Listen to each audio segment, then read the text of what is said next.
Ngayong may naghain na ng impeachment complaint, pag-usapan naman natin ang proseso nito. Ang impeachment proceeding po ay isang mahaba at minsan masalimuot na proseso at marami pong misconceptions na umiikot dito. Unang-una, importanteng malaman na dalawang magkasunod na proseso po ito. Una po ay ang mismong impeachment ng Kongreso. Sa Article 11 ng Konstitusyon, kailangan po ng 1/3 vote ng Kongreso para sa isang impeachment. Katumbas po yan ngayon ng 106 votes out of 316. Pero ito po ang kailangan tandaan. Pag na-impeach ka ng Kongreso, hindi ka pa tanggal sa pwesto. Ang mismong impeachment po ay katumbas lamang ng finding na merong probable cause ang nasabing krimen. Kung sa ordinaryong kasong kriminal, parang nasa piskal pa lamang ang kaso at wala po yan sa husgado.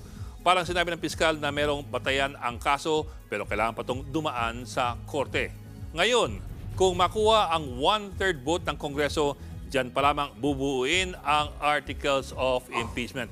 Kumbaga, yan pa lang ang charge sheet na isasampa ng piskal doon naman sa korte. Paglagpas po ng impeachment ng Kongreso, dyan pa lamang papasok ang impeachment trial ng Senado. Ito na po talaga ang magdedetermina kung ang isang opisyal ay matatanggal sa pwesto at pagbabawalan pang manungkulan muli sa gobyerno. Sa konstitusyon, ang lahat po ng mga senador ay magsisilbing hurado at ang Chief Justice ng Korte Suprema magsisilbing presiding officer ng isang impeachment trial para sa presidente o vice-presidente.